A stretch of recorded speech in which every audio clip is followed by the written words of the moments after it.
Greetings, woman. I'm Andy, and I'm joining. Welcome back to the Windmill for Horses Talk. So this is Dianne, After the Storm. In case you don't know who Dianne is Dianne van Giersbergen, previous vocalist of Xandia and current vocalist of Ex Libris, which is one of my all-time favorite bands. And she has just decided to make a solo project, a solo album. Very, very creatively named Dianne. Yeah, that's the band, if you can call it a band's name. I mean, there is a whole band on the album. Yes, I think Isaac from Epica is doing guitars. Yes. I don't remember who's doing drums, but I think I knew him too. There's quite a bunch of cool people working on this. Yes. And there's also the man, the legend, the low, Jos van den Broek. Okay, so this is the first single. I think the entire album will be out by the time we get to publish this. It's called Soulward Bound. Yes, the album is called Soulward Bound and the song is called Rainbow.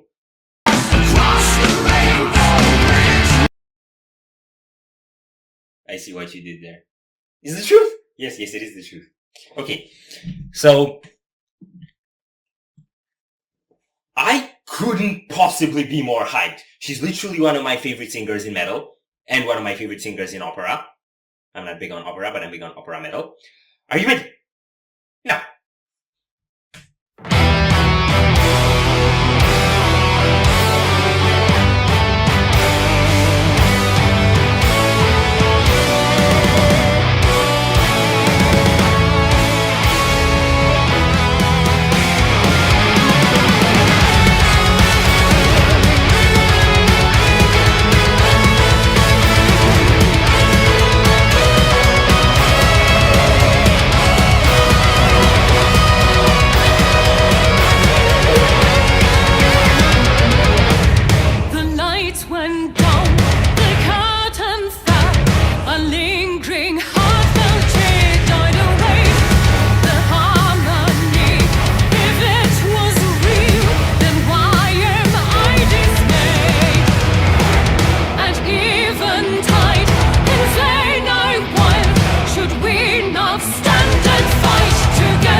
So now we're supposed to talk about that?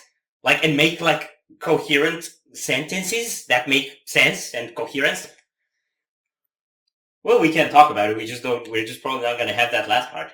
Yeah, we'll try anyway. It was very good. Yes! It was, okay.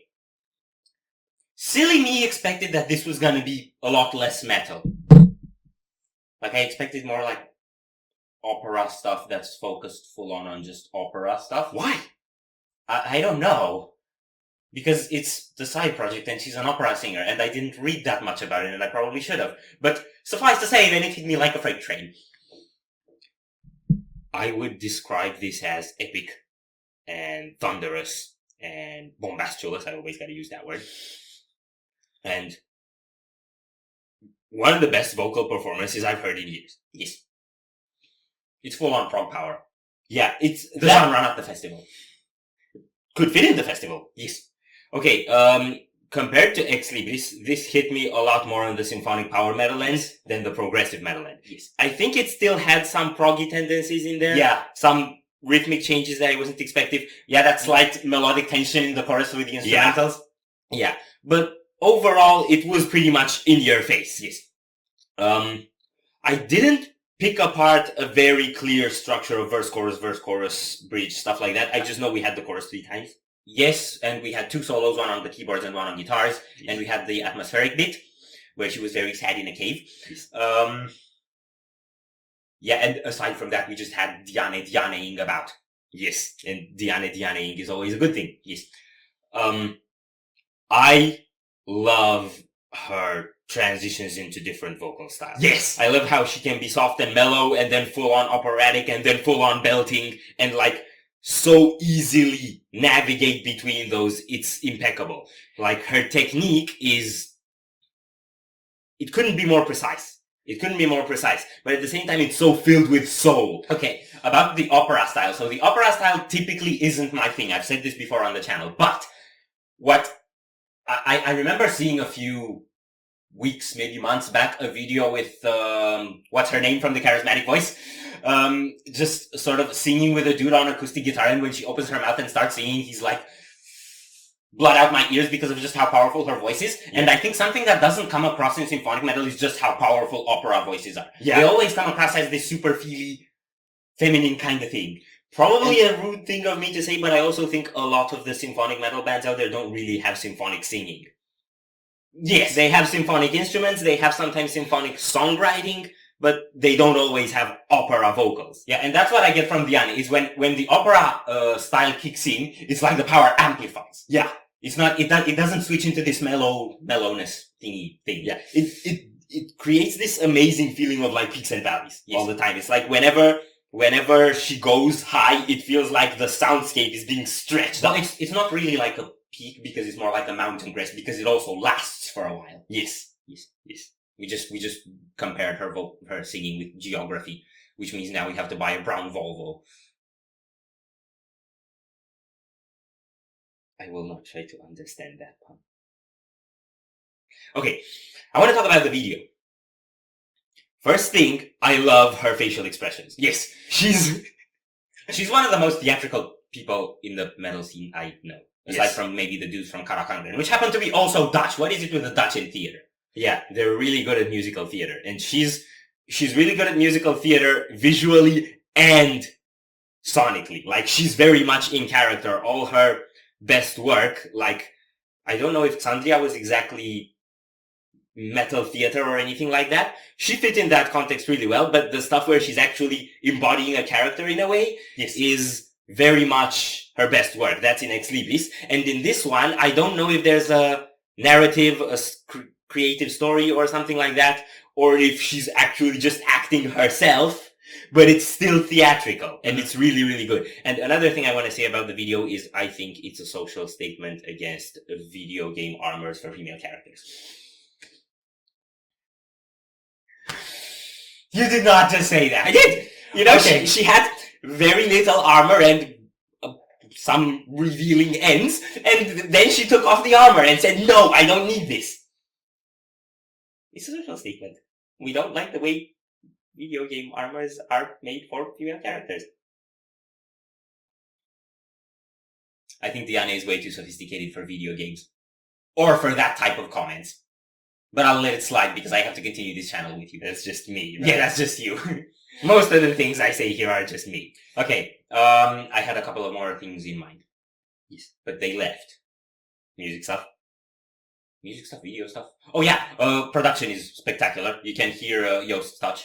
Yeah, because he has a touch. I think it wasn't designed to be as crisp and clear as some of the Ex Libris stuff.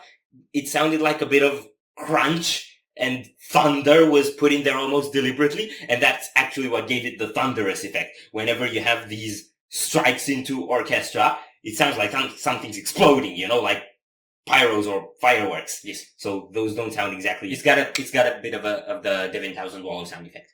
Yes, a bit. Yes. Though more on the symphonic end and less on the riff end. Right. I'm happy with this. Yes, I'm very happy with this, and I will listen to the whole album. Same. And I suggest you do the same. So if you enjoyed this reaction, we really appreciate the likes and shares, and if you want to see more, don't forget to subscribe with bells. Thank you very much for stopping by. We hope you enjoyed your stay, and we'd love to see you back at the Windmill very soon. Of course, yeah.